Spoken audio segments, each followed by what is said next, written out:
안녕하세요. 강남 YK병원 신경외과 전문의 공성주 원장입니다. 화면에서 보이시는 이 환자는 이제 60대 후반에 거의 70 정도 되시는 여성분이신데요. 10분 정도 걸으시면은 중간에 쉬고 싶다. 요 증상, 아주 전형적인 협착증 증상이 있으시고 허리부터 시작해서 엉치, 허벅지, 종아리, 발바닥까지 저림감이 지속되는 분이세요.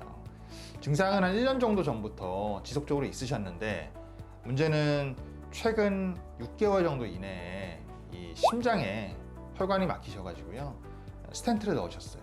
금유망을 넣다 보니까 항혈전제라고 하는 약을 드시고 계시거든요. 이 약을 지금 아직 채 1년이 안 되셔서 약을 또 더군다나 2가지나 쓰고 있습니다. 그러다 보니까 지혈의 문제가 이제 발생하는 거죠. 그래서 이분께는 이제 절개를 하고 우리가 수술해야 되는 거에 대한 부담감, 특히 유압술은 좀 더 절개를 많이 하고 좀 더 광범위하게 제거를 하기 때문에 피가 더 날 수밖에 없거든요. 이런 경우에 수술을 안 하고 사실은 버텼다가 어느 정도 시간이 지난 다음에 수술을 하면 제일 좋은데 환자가 누워 있어도 이제 아프세요. 누워 있어도 아프면 사실 잠을 잘 못 자잖아요. 그게 제일 문제죠. 그래서 어쩔 수 없이 이제 치료를 계획하고서 만나 뵀던 분입니다.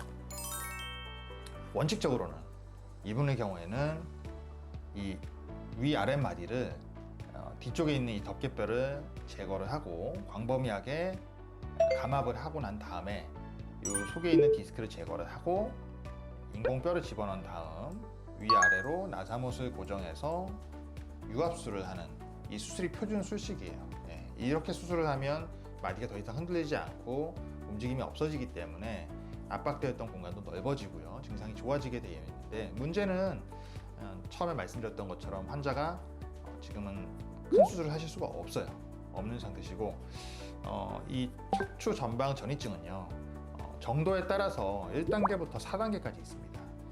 척추뼈에 이제 어느 정도까지 벌어지느냐를 보고서 우리가 단계를 결정하는데요. 이분의 경우에는 1단계에 해당됩니다. 그래서 1단계에 해당되는 경우에는 우리가 절개를 해서 수술을 하는 경우는 그래도 관절을 어느 정도 많이 깎아내고 근육과 인대를 결국 손상을 줄 수밖에 없기 때문에 감압술만으로는 충분치 않은 경우가 많이 있는데 내시경을 이용하게 되면요. 우리가 근육들을 거의 손상시키지 않고 그냥 통만 집어넣어서 내부에서만 저 인대를 제거할 수 있기 때문에 이렇게 내시경을 통해서 치료를 고려해 볼 수 있습니다. 그래서 이분께 이제 내시경을 이용한 신경 감압술을 설명을 드렸고요.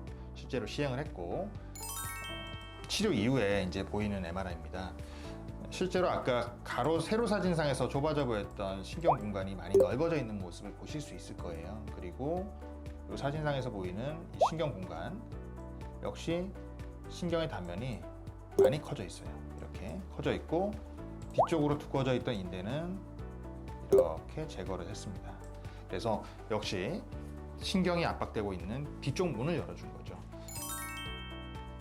오늘은 척추 전방전이증이 있으면서 협착증이 있는 환자의 케이스에 대해서 MRI 통해서 설명을 드려봤습니다.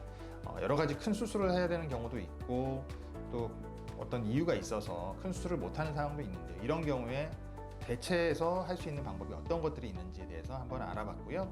다음 시간에는 또 다른 다양한 주제를 통해서 만나도록 하겠습니다. 감사합니다.